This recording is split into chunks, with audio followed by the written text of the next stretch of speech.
Olá, sejam muito bem-vindos a mais uma edição do nosso Expresso União. Hoje é terça-feira, dia 7 de junho, e o Expresso União já está no ar.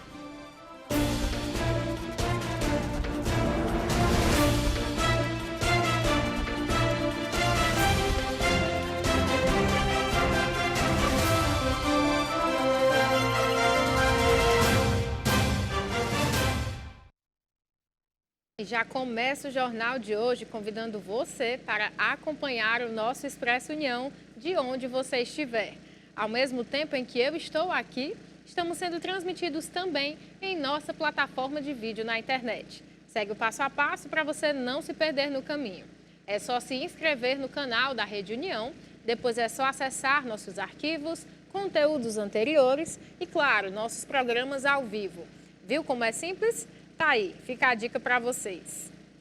Como sempre, começamos com a atualização dos dados da Covid. O Brasil registrou nesta segunda-feira 50 mortes pela Covid-19 nas últimas 24 horas, totalizando 667.106 desde o início da pandemia. Com isso, a média móvel de mortes nos últimos 7 dias é de 77. Em comparação à média de 14 dias atrás, a variação foi de menos 21%, indicando tendência de queda nos óbitos pela doença. E algumas cidades do Brasil estão retornando com a obrigatoriedade do uso de máscaras em ambientes fechados. Tiago Oliveira tem mais informações. 3 capitais voltaram a recomendar a utilização de máscaras de proteção em locais fechados devido ao aumento de casos da Covid-19. Segundo o levantamento da agência CNN, os estados são Curitiba, Belo Horizonte e São Paulo.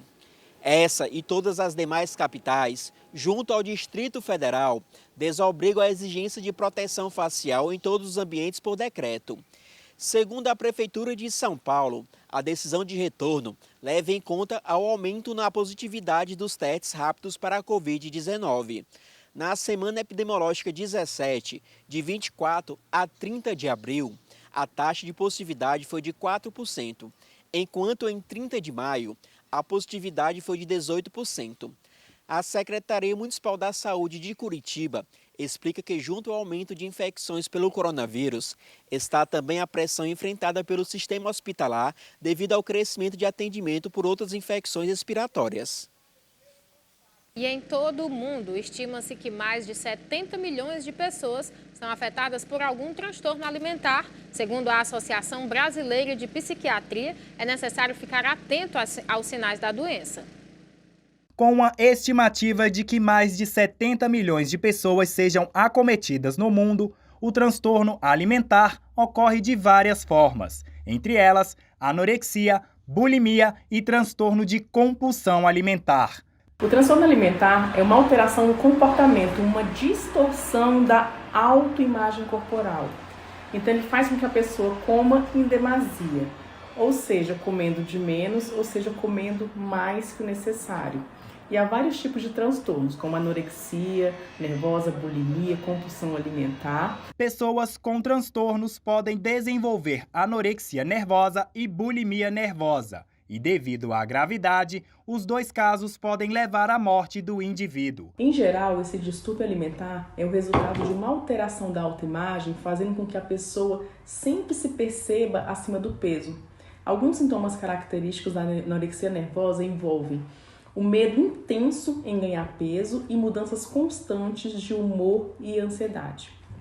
Já a bulimia nervosa, embora seja muito parecida com a anorexia, a bulimia envolve o medo de ganhar peso, mas seguido de uma rejeição ao alimento. A pessoa ingere uma grande quantidade de comida para depois regurgitar, vomitar o que alimentou. Atingindo de 3 a 4% da população, grande parte dos transtornos alimentares no Brasil englobam a anorexia, bulimia e compulsão alimentar. Mas, de acordo com a Associação Brasileira de Psiquiatria, existem casos que ainda não são considerados exatamente transtornos, mas que, mesmo assim, precisam ser acompanhados e tratados. Geralmente, os mais jovens desenvolvem essas doenças. São pessoas no fim da infância ou no início da adolescência, ainda muito ligadas aos pais. A nutricionista Michele Bezerra explica quais são os sinais de transtorno alimentar e a importância da informação a respeito das doenças. Comer de forma extrema, em quantidades mínimas ou grandes quantidades, receio exagerado em ganhar peso e possuir uma autoimagem corporal que, diferente da realidade, pode ter sintomas de transtornos alimentares. As pessoas, de um modo geral, precisam conhecer e identificarem os sinais de transtornos alimentares em amigos e familiares. Quanto antes o distúrbio é identificado, melhores são as chances de tratamento e recuperação do paciente. No interior do Ceará, uma mulher golpeou com guarda-chuvas um homem para, segundo ela, se defender de importunação sexual. E um homem de 49 anos morreu após levar um golpe de guarda-chuva no centro de Sobral, no interior do Ceará, na tarde deste sábado. A mulher que o matou disse à polícia que usou o guarda-chuva para se defender, pois estava sendo importunada sexualmente na rua. De acordo com a Secretaria da Segurança Pública e Defesa Social, o homem tem antecedentes criminais por ameaça, danos e injúria. Foi morto por uma mulher de 25 anos. O suspeito, que não teve a identidade revelada, chegou a ser socorrido, mas faleceu minutos depois de chegar ao hospital. Ainda segundo a SSPDS, a Polícia Militar foi acionada e conduziu a jovem para a Delegacia Municipal de Sobral, onde foi instaurado o inquérito policial, posteriormente transferido para a Delegacia Regional, que ficará a cargo das investigações do homicídio que teria ocorrido em legítima defesa. Conforme a Santa Casa de Sobral, unidade para onde o homem foi socorrido, o paciente deu entrada no hospital às 18 horas e 28 minutos, com perfuração por guarda-chuva na região do fêmur, mas morreu às 18 horas e 38 minutos por parada cardiorrespiratória pós-traumática. E a empresa de transporte urbano de Fortaleza oferece, a partir deste sábado, dia 11, 3 novas linhas de ônibus. São elas o 305 Bela Vista Centro, 370 Parque Santa Maria Nova Esperança, 326 Miguel Arraes Tatu Mundé. A iniciativa irá unificar as linhas já existentes nesses percursos que interligam os bairros aos principais corredores de ônibus e terminais em horários de menor fluxo para otimizar a operação de transporte. O 305 Bela Vista Centro, que reúne a demanda de passageiros das linhas 305 Bela Vista Humberto Monte e 365 Bela Vista Viriato Ribeiro, ficará disponível durante todo o dia. O 370, que é o Parque Santa Maria Nova Esperança, das 9 horas e 15 minutos às 16 horas e das 20h40 à meia-noite. O 326, que é o Miguel Arraes Tatu Mundé, segue o mesmo esquema de operação em baixa demanda, das 9 horas às 15h30 e das 20h30 à meia-noite. O 388, que é o Conjunto Tatu Mundé, e o 393, Miguel Arraes Siqueira, entre 4h30 da manhã e 9 horas e entre 15h30 e 20h30. Continuam atendendo nos horários de maior fluxo. O 392, que é o Nova Esperança Siqueira, e o 381, Parque Santa Maria Siqueira, continuam operando no horário de alta demanda entre 4h30 da manhã e 9h40 e entre 15h30 e 21 horas. E motorista de ambulância é preso com mais de 4 quilos de cocaína enquanto transportava paciente no interior do Ceará. Um homem foi preso nesta segunda-feira transportando 4,2 kg de pasta base de cocaína em uma ambulância vinculada ao Hospital Regional de Iguatu, no centro-sul do Ceará. No momento da prisão, ele transportava um paciente vindo de Fortaleza para Iguatu. O motorista, que já responde por tráfico de drogas e associação para o tráfico, é servidor público municipal. A Polícia Militar informou que o suspeito dirigia a ambulância quando foi abordado em frente ao posto de fiscalização do Batalhão de Polícia de Trânsito Urbano e Rodoviário Estadual. Durante a vistoria no veículo, os policiais encontraram, além da droga, uma quantia em dinheiro, uma máquina de cartões e um aparelho celular que foram apreendidos. A Secretaria de Saúde do município confirmou que a ambulância pertence ao município e que está disposta a colaborar com a polícia, repassando as informações necessárias e tomando as medidas administrativas cabíveis em relação ao caso. O servidor público foi preso em flagrante e encaminhado à Delegacia Regional de Iguatu, onde foi autuado novamente por tráfico de drogas. Agora, a Polícia Civil vai seguir com as investigações sobre o caso. A apreensão foi realizada pela Polícia Civil em parceria com a Polícia Rodoviária Estadual. E aqui em Fortaleza, no bairro Amadeu Furtado, uma câmera de segurança flagrou o momento em que um policial militar foi baleado no abdômen por assaltantes na noite deste domingo. Imagens mostram o carro do agente de segurança parado próximo a uma esquina. Em seguida, surge o veículo onde estão os assaltantes. Um suspeito desce pela porta traseira e quando um segundo homem sai pela porta da frente, o policial reage e há uma troca de tiros. Os assaltantes fogem em seguida. De acordo com a Polícia Militar, o agente estava de folga no momento do assalto. Um dos suspeitos, identificado como Gabriel da Costa Martins, de 24 anos, com antecedentes criminais por homicídio, foi atingido e morreu horas depois. Ainda segundo a polícia, o policial segue em atendimento no hospital em situação estável. A polícia afirmou que o carro usado pelos suspeitos durante o crime foi localizado, abandonado por uma equipe do Raio na rua Mato Grosso, no bairro Pan-Americano, e entregue para a Polícia Civil no Departamento de Homicídios e Proteção à Pessoa. Desejamos plena recuperação ao policial. E mais uma vez, reafirmo que junto comigo e com nossa equipe, você pode sim fazer parte do nosso jornalismo. Temos 2 canais diretos com vocês de casa, o nosso número de WhatsApp, que é o 859-8101-0984, esse mesmo que está aparecendo aqui na tela, e para quem prefere o e-mail, nós também temos. É o jornalismo@redeunião.com.br. Lá você pode mandar a sua sugestão de pauta, denúncia, elogio, enfim, sua contribuição é muito bem-vinda. Agora nós vamos para um breve intervalo. Na volta temos mais notícias para continuar deixando você super bem informado. Não sai daí que eu volto já.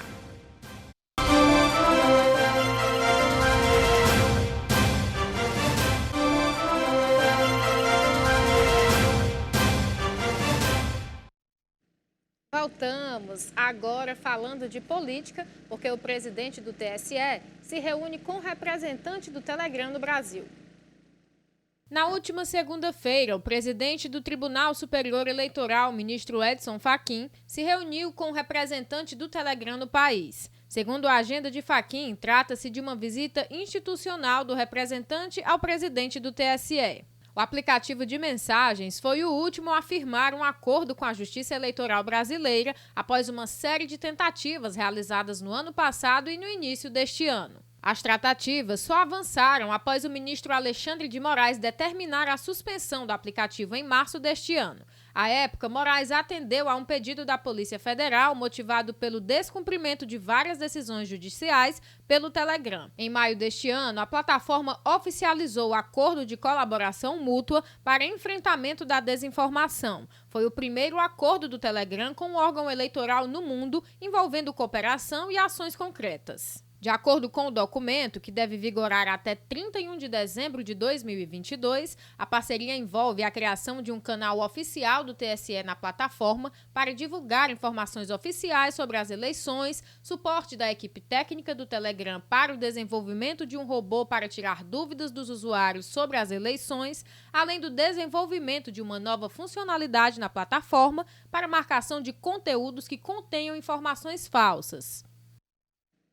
E o governo federal propõe zerar ICMS de combustíveis e ressarcir estados. Na última segunda-feira, o presidente Jair Bolsonaro propôs que o imposto sobre circulação de mercadorias e serviços de combustíveis seja zerado com compensação aos estados pela perda com a arrecadação por meio de uma proposta de emenda à Constituição. Segundo Bolsonaro, as medidas poderiam trazer efeitos imediatos para os consumidores.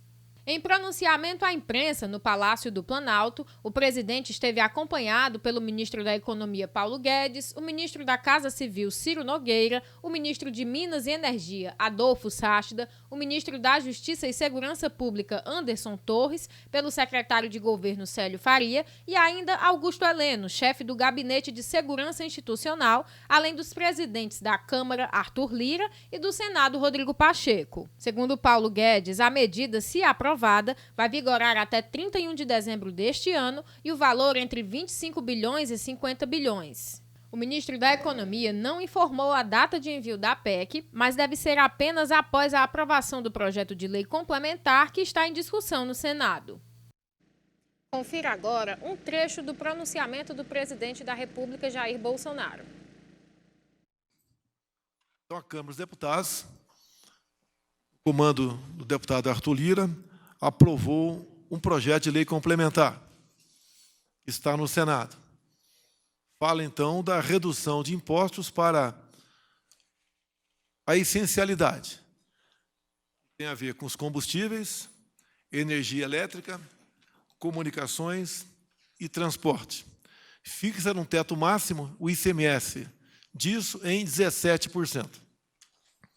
A gente espera, obviamente, que haja um entendimento por parte do Senado Federal, dos senhores senadores, para aprovação deste projeto de lei complementar. Mas o governo federal, conversando com as duas lideranças do Congresso, resolveu avançar nessa diminuição da carga tributária para os brasileiros.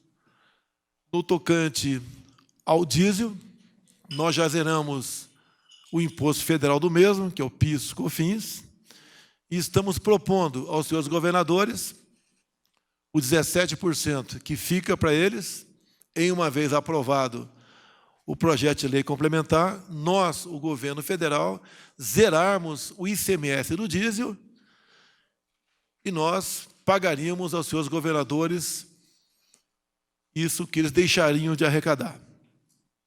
Também, no gás de cozinha, nós zeramos o imposto federal PIS/COFINS desde o ano passado e, desde que os senhores governadores entendam que possam também zerar o ICMS, nós, o governo federal, ressarciremos aos seus governadores o que eles deixarão de arrecadar. O projeto do senador Flávio Bolsonaro aumenta a pena para quem registra, vende e expõe pornografia infantil. Está em análise no Senado a proposta que aumenta a punição para quem registrar por qualquer meio, vender ou expor pornografia infantil. De autoria do senador Flávio Bolsonaro, o projeto de lei ainda prevê que a pena seja aumentada em casos de assédio infantil em meio virtual. O texto altera o Estatuto da Criança e do Adolescente para aumentar as penas de reclusão e incluir a internet entre os possíveis meios de aliciamento de menores. Flávio Bolsonaro afirma na justificativa do projeto que é preciso atacar o problema de forma mais rigorosa e efetiva. Por isso, propõe um aumento de penas de todos os crimes.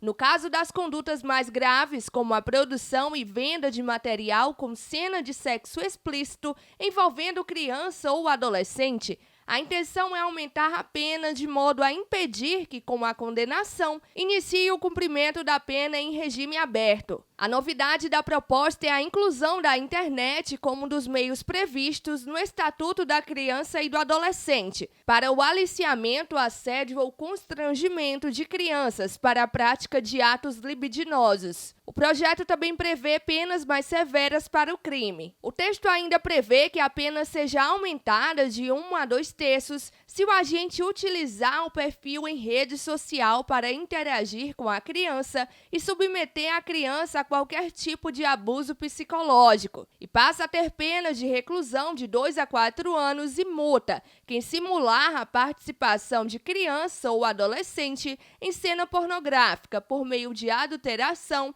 ou quem cometer assédio por qualquer meio. Para o senador Flávio Bolsonaro, o dispositivo vigente no Estatuto da Criança e do Adolescente é genérico e não especifica ou limita as penas. De acordo com os dados da SaferNet Brasil, entidade de referência no enfrentamento aos crimes e violações aos direitos humanos na internet, nos primeiros 4 meses de 2021, houve um aumento de 33,45% das denúncias envolvendo pornografia infantil na internet.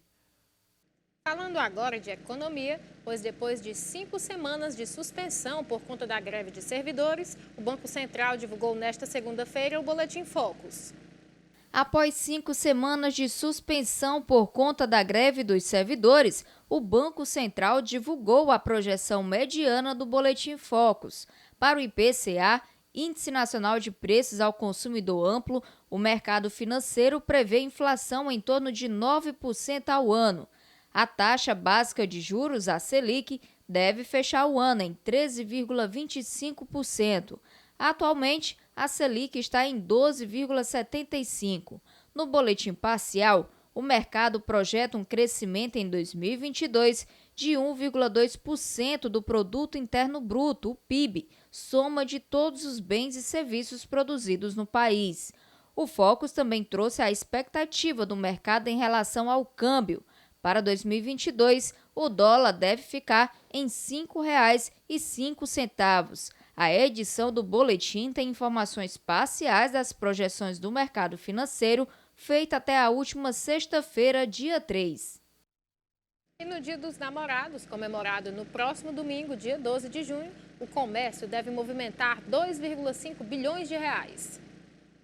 De acordo com o levantamento realizado pela Confederação Nacional de Dirigentes Lojistas e o SPC Brasil em todas as capitais brasileiras, quase 60% dos entrevistados pretendem comprar presentes. O comércio já vem aquecido desde o Dia das Mães. Portanto, estamos bem otimistas quanto ao crescimento das vendas do varejo agora nesse período, que aponta para um crescimento com relação a 2019 em torno de 5%, 4%, 6%, dependendo do segmento. Estima-se que o preço médio do presente por pessoa deve ser de R$ 196 e que os clientes deverão utilizar o parcelamento no cartão de crédito como principal forma de pagamento.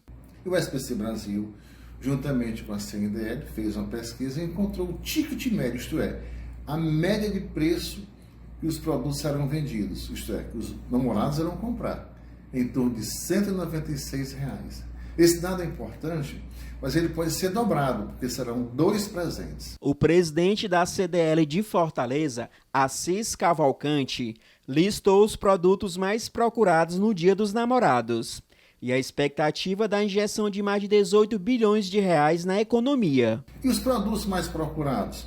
Os namorados estão ávidos para comprar roupas, perfumes, acessórios, dentre outros produtos que fazem parte do dia a dia das pessoas. Vale acrescentar também que serão 18 bilhões de reais que serão postos na economia neste Dia dos Namorados em todo o território nacional. Thaís Matos e Elan Ramos estão com a data do casamento marcada. E este ano o presente do Dia dos Namorados será um jantar romântico. Bem, a gente está nessa luta aí de pagar as coisas do casamento, né? Planejando e tal, as coisas também da casa nova que a gente tá na iminência de receber. Mas assim, em consciência entre a gente decidiu que não podia deixar passar em branco, né? Então a gente tá vendo aí um restaurante bacana para não deixar ela passar em branco e ser uma noite bem romântica. Até porque nós temos a linguagem de amor em comum, que é tempo de qualidade, né? Se vocês não conhecem, eu sugiro que conheçam os tipos de linguagem de amor. E presente físico, a gente não tinha essa preferência, né? Mas a gente não queria realmente deixar passar em branco. Então nós optamos por passar esse momento e celebrar com um jantar especial. Exatamente. E produto menor, preço maior, conheça o que é reduflação, uma tática das indústrias de alimentos que vem gerando reclamações dos consumidores. A prática não é nova, mas em tempos de inflação ficou mais evidente nas prateleiras dos mercados. E as queixas têm se multiplicado na internet. A alta nos preços já ganhou até apelido, reduflação, ou seja, a inflação pela redução do peso ou pelo encolhimento dos produtos. A reduflação, também conhecida como maquiagem do produto, ela é um fenômeno de quando as empresas fornecedoras de produtos, elas diminuem a quantidade daquele produto que já é habitualmente vendido, ofertado ao mercado. Então, é o exemplo da empresa que vendia refrigerante na quantidade de 600 ml e o mesmo refrigerante agora passa a ser vendido, comercializado com a quantidade menor, uma quantidade, por exemplo, de 500 ml. Esse é o fenômeno da reduflação. Embora a prática não seja ilegal, as mudanças precisam seguir alguns critérios e os fabricantes são obrigados a informar a alteração. O fenômeno da reduflação, ele não é ilegal, no sentido de que a empresa ela não está proibida de diminuir a quantidade que existe dos seus produtos, a quantidade por produto, Agora, essa prática ela é regulamentada, ou seja, ela precisa atender principalmente aos direitos relacionados à informação do consumidor. E o próprio Ministério da Justiça editou portaria regulamentando essa questão. De acordo com o advogado Marcos Feitosa, o consumidor que se sentir lesado poderá procurar ajuda. Se ele encarar uma situação em que a empresa ela não trouxe de maneira clara na embalagem a diminuição da quantidade do produto, ele deve fazer reclamação perante os órgãos de proteção e defesa ao consumidor, como, por exemplo, o PROCON, a Senacom, e pode também reclamar perante o próprio Ministério da Justiça. Segundo o advogado, as empresas que não informarem as mudanças sofrerão penalidades. Essas empresas, durante o processo vai ser avaliado se realmente houve aquela infração à norma, tanto a norma ao Código de Defesa do Consumidor como a portaria do Ministério da Justiça, e se realmente for comprovado e o julgamento do órgão entender que houve a violação, essas empresas poderão ser multadas e, além disso, certamente deverão adequar as embalagens dos seus produtos às regras referentes a isso. E a população está atenta às mudanças. A gente percebe que a quantidade está menor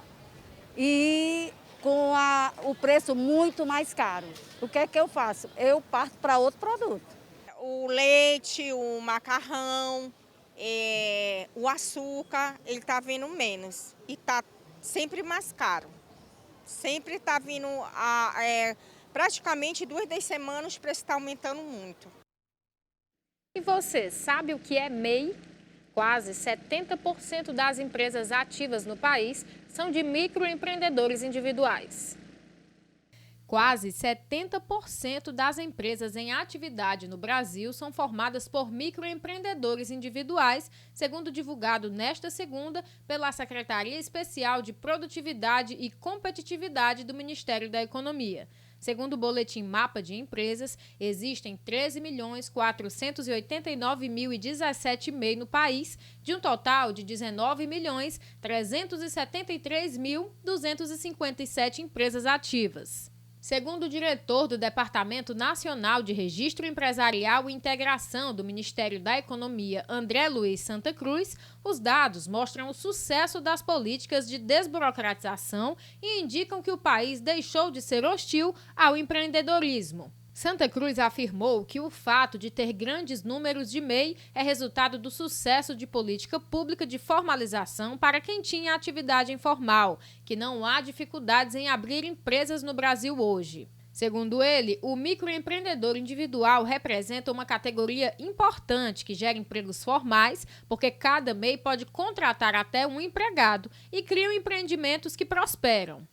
O diretor atribuiu o aumento da participação dos microempreendedores à política de melhoria do ambiente de negócios. Ele disse que quanto mais se melhora o ambiente de negócios, mais as pessoas se sentem estimuladas a empreender. Que este é o retrato de nosso tempo. O Brasil não é mais um país hostil a quem quer empreender. No primeiro quadrimestre deste ano, o tempo necessário para abrir um negócio ficou em 1 dia e 16 horas, o que representa uma redução de 1 dia e 13 horas em relação ao primeiro quadrimestre de 2021. De acordo com o Ministério da Economia, esse é o intervalo mais curto da série histórica. Segundo a Secretaria Especial de Produtividade e Competitividade, a meta é reduzir o tempo para menos de um dia até o fim deste ano. Atualmente, 61,3% das novas empresas alcançam esse prazo. Na comparação por setores, a maior parte das empresas brasileiras atua no setor de serviços, 48,9%, em seguida vem o comércio, 32,6%, a indústria de transformação, 9,3%, a construção civil, 7,9%, a agropecuária, 0,7%, a indústria extrativa mineral, 0,1% e outros setores que representam 0,5%. Falando agora do clima na região Nordeste, o Rio Grande do Norte registrou chuvas acima de 100 milímetros neste primeiro fim de semana de junho. Entre sexta e amanhã desta segunda, o acumulado chegou a 112,2 milímetros no município de São Vicente, na região central potiguar. Os dados foram registrados no sistema de monitoramento da Empresa de Pesquisa Agropecuária do Rio Grande do Norte. Em outras regiões, a chuva também caiu em grande volume durante todo o fim de semana, segundo o monitoramento feito pela empresa. Na região oeste, o principal acumulado foi no município de José da Penha, com 80,8 milímetros de chuva. Já no Agreste, a maior chuva foi em Brejinho, com 52,6 milímetros. E integrantes do grupo de trabalho do Instituto Amazônia Mais 21, do Fórum Empresarial de Inovação e Desenvolvimento do Acre, participaram de uma reunião na última semana na sede da Federação das Indústrias em Rio Branco, onde puderam apresentar propostas econômicas que podem ser desenvolvidas no Estado futuramente. O objetivo desse grupo é fomentar novos modelos de negócios capazes de promover o desenvolvimento sustentável. O programa é para interessados em investir e fazer parcerias na Amazônia.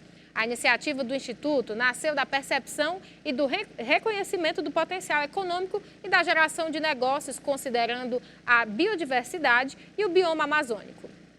E nosso Expresso está chegando ao fim. É sempre muito bom estar aqui com vocês. Ótimo restante de terça-feira. Agradeço a audiência e amanhã tem mais. Tchau!